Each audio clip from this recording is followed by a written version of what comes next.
Episode 152, weighing in with Travis Hartman. I am B Money, the producer. That over there is the talent, Travis Hartman, aka Weekend Trav. Weekend Trav, let's update the listeners and viewers on what's the latest on this Jake Paul and Mike Tyson, what's deemed to be an exhibition fight, it looks like. Give the listeners some details as to what that's going to be looking like here in July.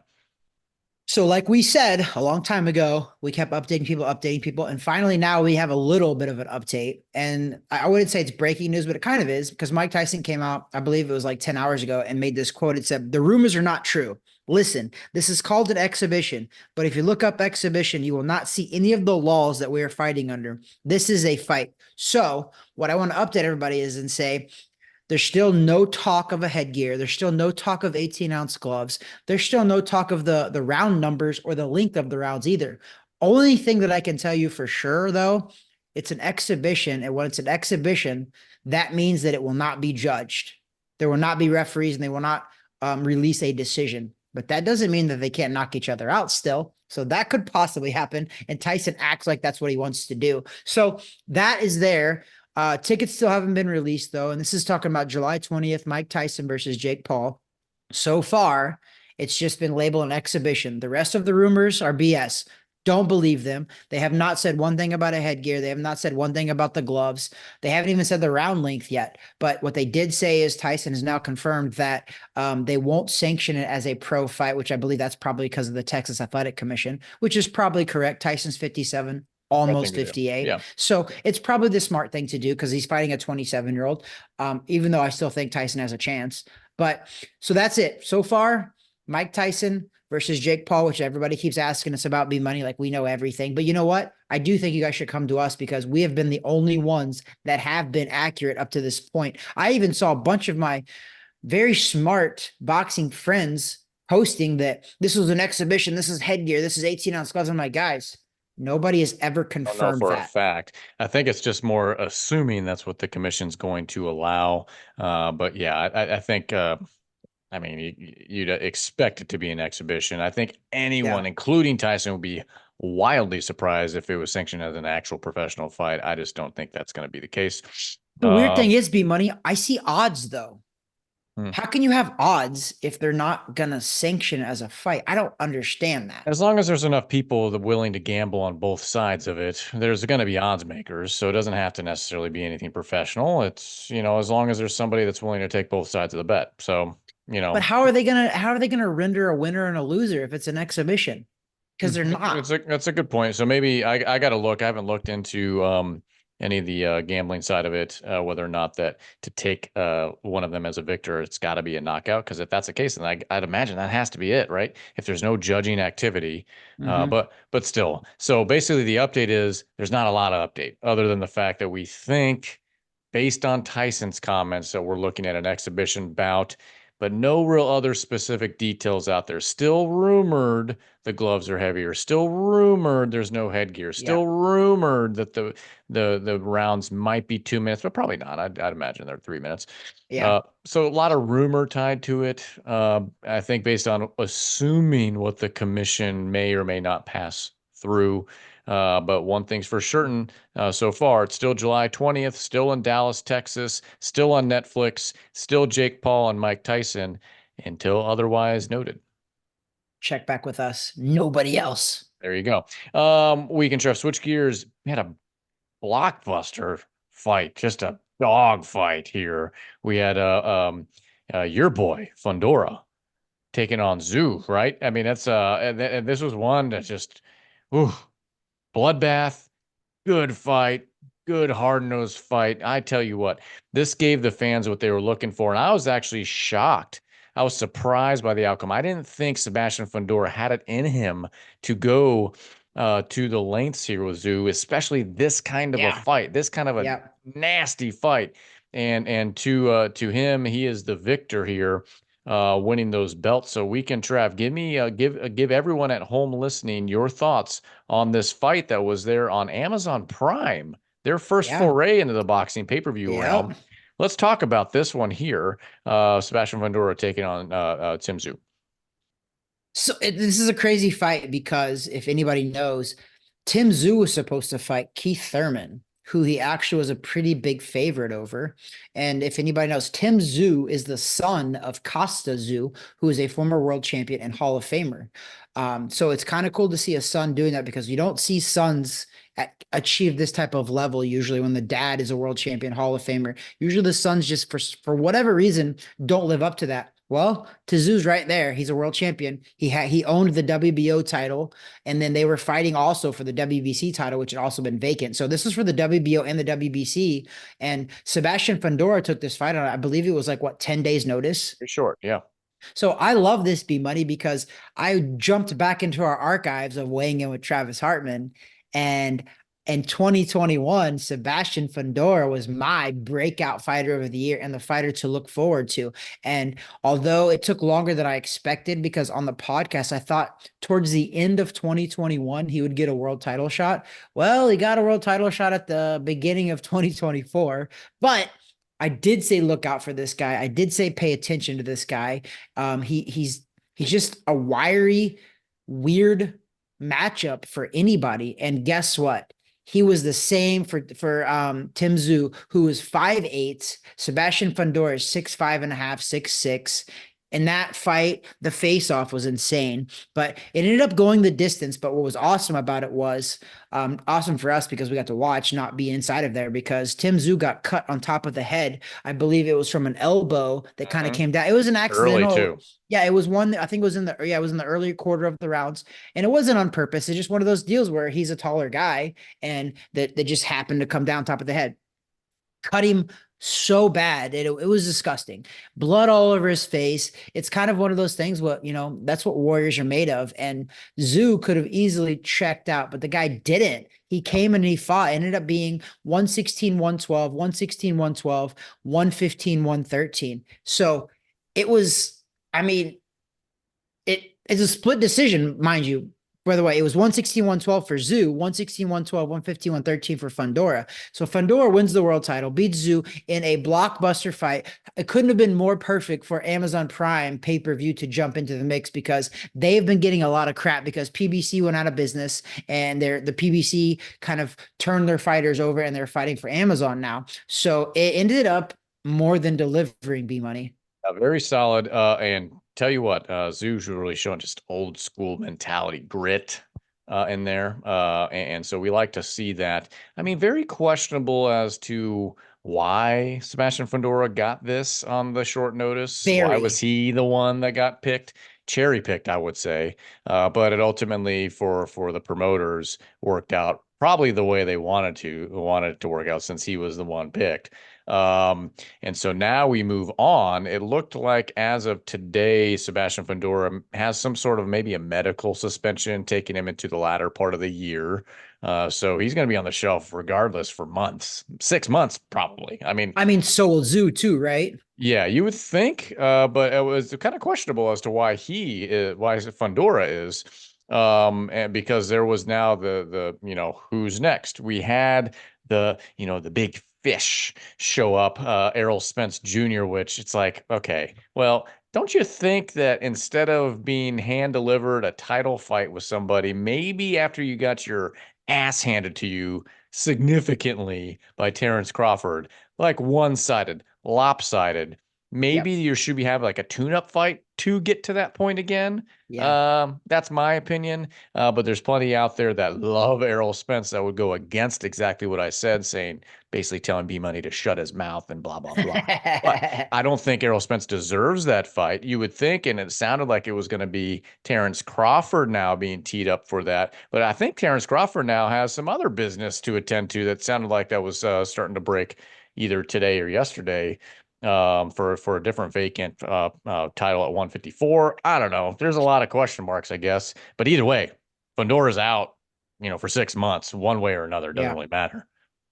Yeah, I mean, listen, I don't think Terrence Crawford or Errol Spence should want to fight Fundora either. I'm telling you right now that this guy is 6'6". He's the towering inferno.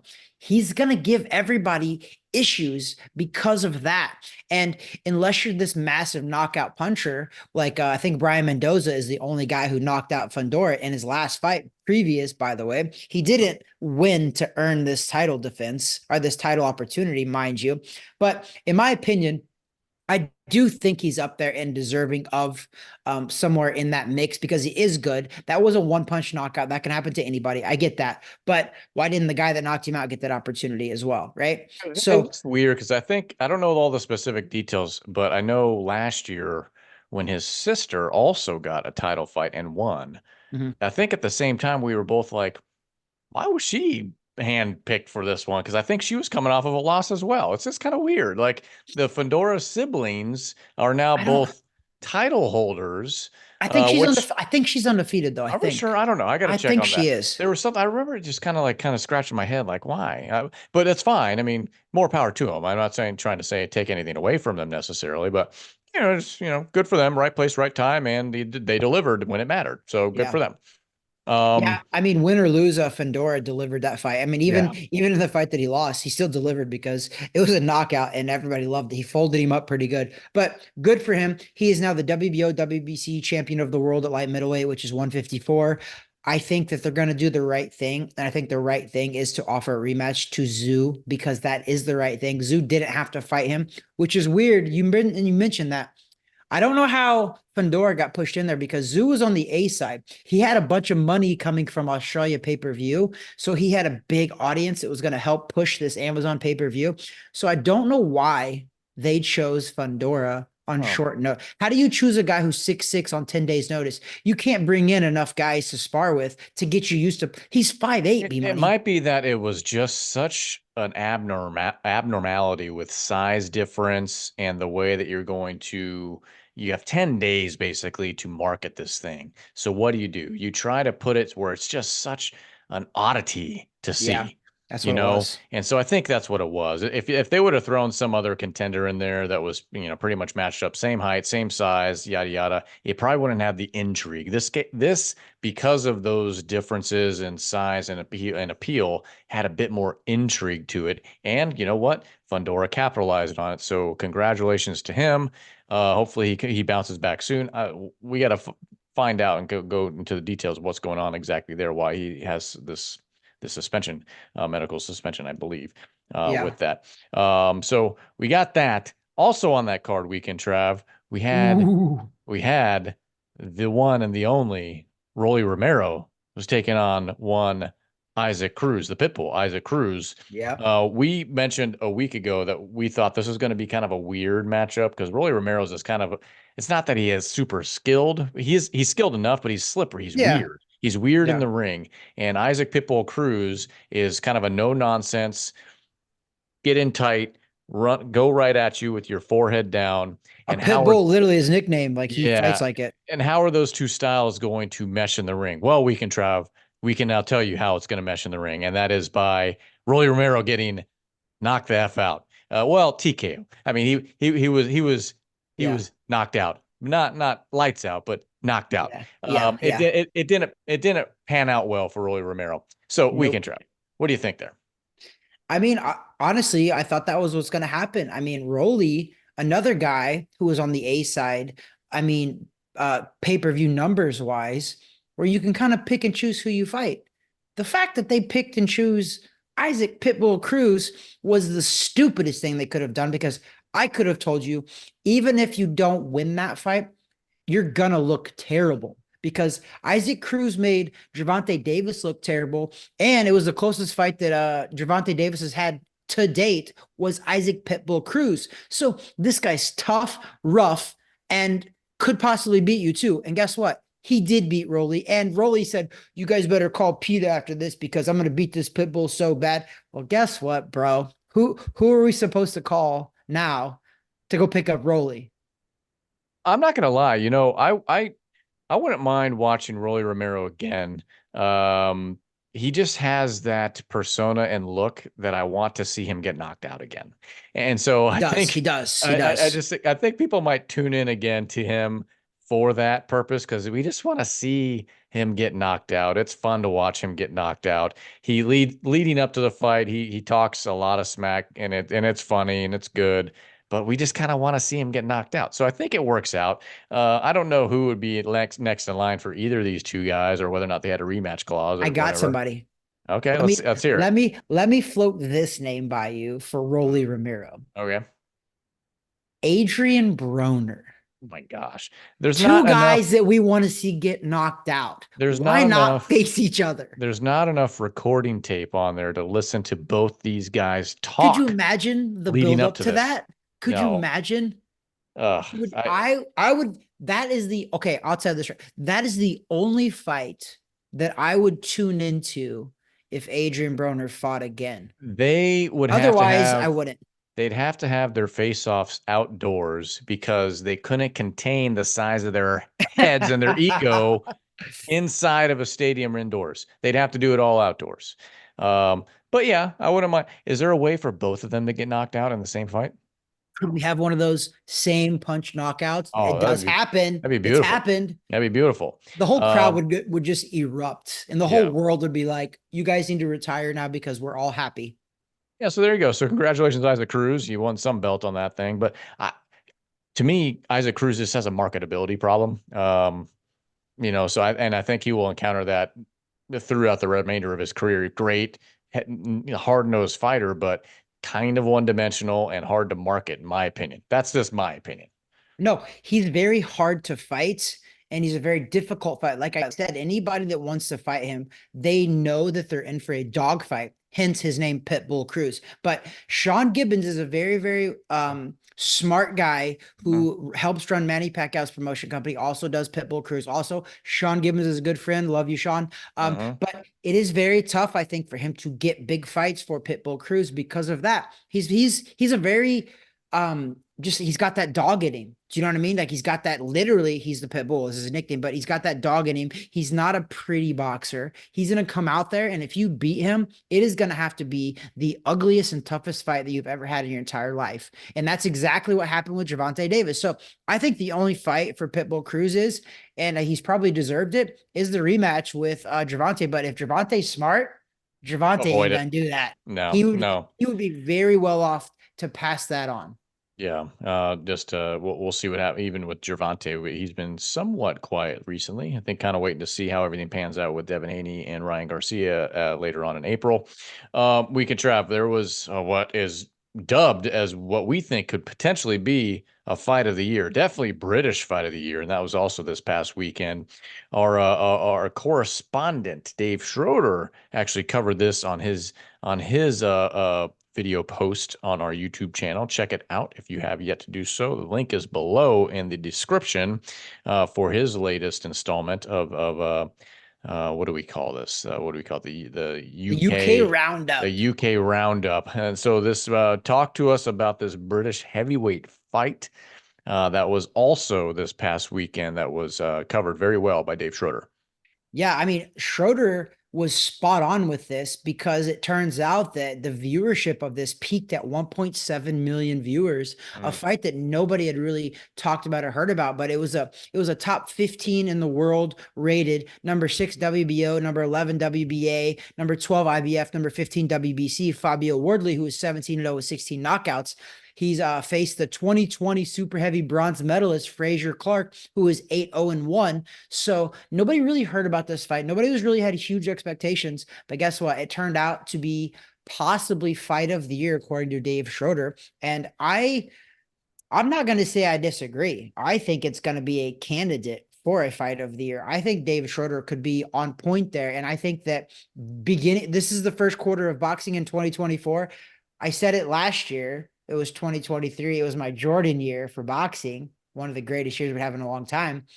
I think 2024 is shaping up to be a pretty fantastic year. I mean, we just had Fundora versus Tszyu. We had Rolly getting knocked out. That was all in the first quarter of boxing in 2024. We're getting ready to have that was all just in the last weekend of the exactly. first quarter.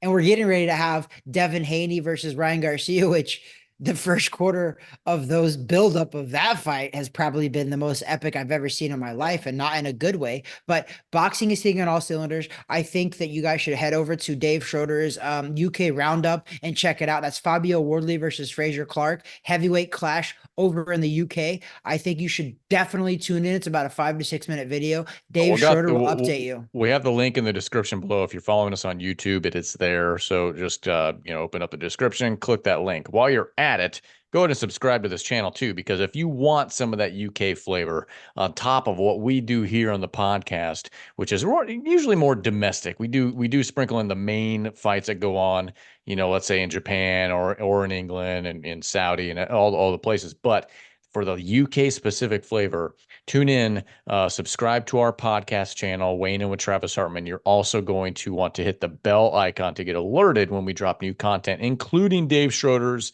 UK roundup there, which tends to come out every week or two, depending on how active it is in the scene over there. So definitely do give us a thumb up, like, subscribe, hit the bell icon to be notified when we drop new content. Weekend Trav.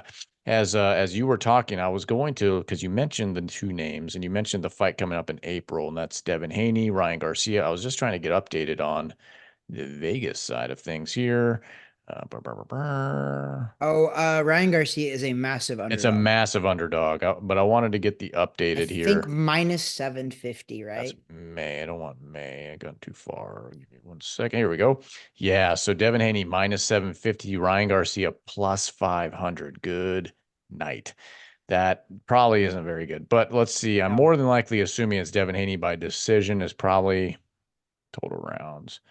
It's probably like a minus 100 or something. And probably 10 right. and a half, 10 and a half looks like, minus two, looks like total rounds. 10 and a half looks like the line on that one. Yeah. So, I mean, you still have a couple weeks left, but not shocked, I guess, on that. Is it worth the teaser plus 500 Ryan Garcia floating something out there? You know what? I wasn't thinking that it was until, our fight team group messages that we're in, Luis Salazar. He's actually been right on a couple things. But I think I'm going to put a couple bucks down, B Money. Because I think the spread is just so far. Yeah. I thought it would be a little. I knew that Haney was going to be a favorite, but that far of a spread, it makes me feel something fishy. When it's that far of a spread, Garcia, you know that Garcia beat Devin Haney 3 times in the amateurs, though. That might as well have been a lifetime ago. 3-3, and it was. But I think that obviously Ryan Garcia is talented. So is Devin Haney, who I predicted would run the 135-pound to 140-pound division, and he has. I still think he does, but I think that it's worth one of those sucker bets you like to call it. I think it's probably worth it, man. Like, maybe I feel something shady is going to go on, B Money, because there's a bunch of stuff going on with Ryan Garcia, and there's a bunch of little talks about Devin Haney and some of the people he's associated with. And just, I don't know. I have this weird feeling that something weird's going to happen. And don't be shocked, right? Because it's Ryan Garcia anyway. Like, something weird has happened already, but I just feel something weird is in the mix. The favorite outcome right now is Haney by decision. And the reason why I say that is because you got a minus 165 on Devin Haney winning by decision. I think that's correct. Which I think is going to be the outcome. But if something weird happens, just so everyone's curious, right now, Ryan Garcia by knockout, TKO, or disqualification plus 900. Ryan Garcia by decision plus 1,500 to win by decision. Interesting stuff. I don't know. We have time to talk about it in another week, but so maybe we'll do that. I digress. Weekend Trav was it was great to see you on another podcast this past week. Travis Hartman, aka Weekend Trav, was on Title Unboxed with Doug Ward there with Title Boxing. You can catch that on YouTube. The link is down below in the description as well with our UK roundup link. So Weekend Trav, you were on there and you guys were discussing, I believe, top 3 welterweights ever. Yeah. Right? Yeah, we were. Yeah, I think that That was a good debate. I love it. Doug is such a good, knowledgeable boxing guy. Like it was so fun doing the podcast and because he knows what he's talking about, and I loved it. And we had three different choices for. Well, we had to because what we did was we did a draft pick. I got to go first. He got to go second. I got to go. So like we couldn't pick the same guys, even if we wanted to, which I would have put Sugar Ray Leonard somewhere on my list too. He picked him as number one. I picked Terrence Crawford as number one, which is very odd because Terrence Crawford is a Oh, current shocking. welterweight, What a but not shock. it was odd in the fact that I chose him as one of the greats, but it wasn't shocking in the fact that I chose him because No. everybody knows that I give that guy a lot of credit, probably more than most people should, but he's good. And I think it's going to go down that way too. Yeah. But it was a great podcast. And I really, you guys go over to Unboxed, Title Unboxed podcast, and it's very good. I mean, this guy he's had Sugar Ray Leonard on there. He's had a lot of greats on there already. And I was just honored to ask to become on it. And then get to talk about all those greats was freaking awesome. Yeah, And it because turns out, you've known Doug since you were like 10 years old, right? yeah, and we talked about that. I'm Like 40. that's like 100 years old. That's like 100 years. I brought it up to him and I was like, dude, I've known you 30 years. And Doug was like, we're not going to talk about how old I am then, Trav.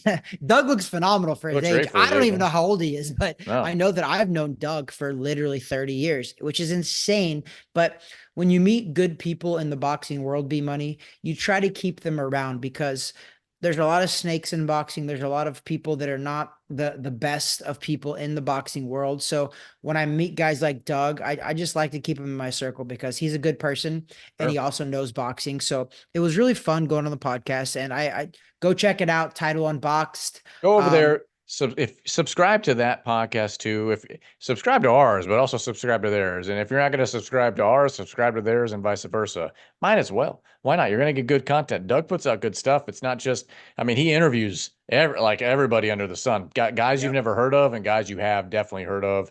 Goes through product breakdowns, stuff like that. Been in this game a long, long time, deserves all the accolades, deserves the respect of the boxing community, and gets it. That's the other thing. It's one thing to deserve it, but you also get it. So Yep. go over there and check out Title Unboxed, their podcast. You can find that also on YouTube. Link is in the description below, and of the episode with our very own Weekend Trav, who was on there this past week.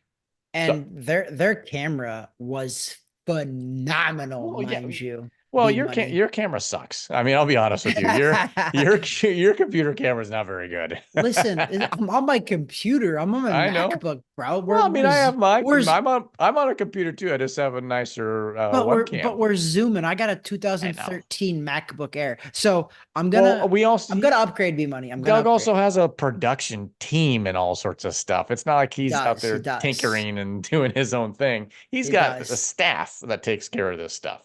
Um, Listen, Doug does it right, and that's why their podcast has got like on YouTube alone, it's got 31,000 listen, subscribers, these guys 100,000 on their Instagram. these guys that are able to push out all this content all the time, they got people, doing a lot of it for them. I mean, speaking of another guy that has a lot of content on the social media hype stuff, this guy right here, Your boy. he has people breaking down film and putting stuff together for him doing it. But this is Richard Torrez, also victorious this past weekend. I can't tell you who he beat, and probably no one else could tell you who he beat, but he beat him, and it was another knockout. So we'll give him that. And the t-shirt, Check it out. Glendale, Arizona. Richard Torres. there you go. I'm a Oh, supporter, silver medalist. I love it. It's the best. I love it. So, victorious also this past week. What a big, obviously that just is the cherry on top for this past weekend of the boxing world was Richard Torres victorious. So, whatever it is, Still undefeated. still undefeated. You know what? What we have to break him up a little bit is that Sebastian Fundora was my breakout fighter of the year, but I believe he was yours for 2023. You were One of like the years coming into 2024. I think it was this last it one. might have been You the were year before, this year coming in, I've been right and wrong. I'll give myself a pass on this one because what I said was Francis Ngannou going into 2024. Not necessarily that he's going to take the heavyweights by storm, but the fact that That's right. That's right. he had enough notoriety, he made a ton of money, he was headlining. I mean, watch out. I mean, who knows? Yeah. He could have another fight before the year's out. But that was Tyson Fury mine. screwed us. Yeah, I think Richard Torres was mine a year before that. I don't know. We can try. That makes We're sense. we're grizzled veterans. We've been doing this for many years at this point. Since 2020, since the big C. Yeah, we want to talk about being old. That does it. So we can try. Final thoughts over to you. I totally forgot to mention this, and I think that I want to mention it for two reasons. I got a really good story about this weekend. So I was down at the Florida Golden Gloves. So I like to tell people this because I get so many average fans that come up to me and they're like, "Oh, boxing's making a comeback, huh, Trav?" And I'm like, "What makes you say that?" And then they explain to me like, "Oh, you don't see it that." I'm like, "Okay, well, no, you're wrong because boxing didn't go anywhere. It's at the height that it's probably ever been. It's not that it's building back up." I'm like, these guys are making record purses and it's been around for a while. But the why I bring it up now is because I was down at the Florida Golden Gloves B Money. They had fights Friday, Saturday, Sunday. They had 2 rings going at once. They had 30 fights in each ring in 2 sessions a day. We had a 1 o'clock session and an evening session, 30 fights in each ring, B Money. So this is just for the state of Florida. There was probably 1,000 competitors. So I tell everybody this, no matter what sport it is, I go, you can tell the overall health of a sport based on the amateur level. Okay. And if that is a gauge for boxing right now in Florida, we're talking as young as 10 years old was there, as old as 50 or 60 was there fighting. So if people want to know the health of boxing, I'm telling you it's strong because there was 1,000 competitors in the Florida Golden Gloves for a Golden Glove tournament over the weekend, which I had a fighter there. That's why I bring it up. He ended up fighting in the finals. He made it to the finals, not because he beat people to get there. He got a bye, then he got a walkover because this guy didn't show up, but he still earned the right to be in the finals. He lost a split decision, a very good fight. Joseph Herzberg, aka Iowa. Congratulations, man. I know that it wasn't a win, but it was a great fight. He showed that he belonged there. He's 18. He fought a 28-year-old, and it literally was a split decision, and it could have went either way. I wasn't unhappy with the decision because it was one of those B Money where you watch it and you're just like, if Joe would have won, you'd have been like, yeah, that's fine. If the guy won, you're like, yeah, I can see that. It was one of those fights that was that close. But even better, Evander Holyfield was there. And the reason I bring it up is because if we're going to talk bad about superstars when they do stuff like turn down autographs, then we have to talk good about them when they don't. He was there for 3 days, and every day that I saw him, B Money, he wasn't there with security. He wasn't there with an entourage. He was sitting at a table watching these fights where anybody could approach him.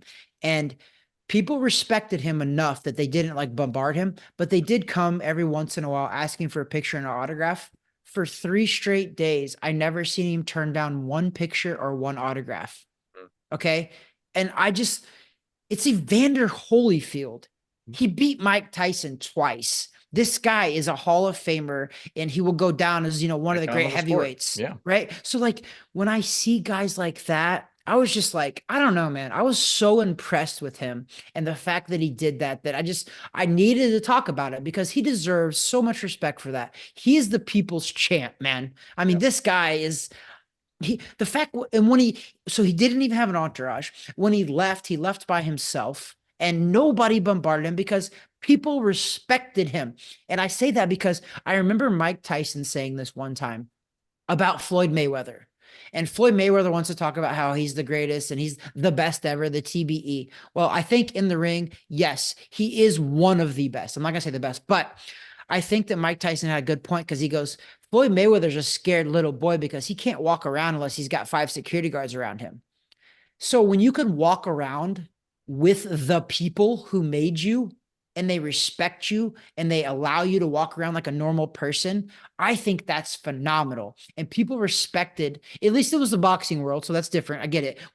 It's a close-knit world, the boxing world is, but all the boxing people there respected Holyfield enough to not bombard him. They did ask him for pictures and autographs, but they did it in a very respectful way. They didn't like crowd him. They didn't just bombard him. And I just think that's worth mentioning that Evander Holyfield took a picture and got up and signed every single autograph of every single person that came up to him.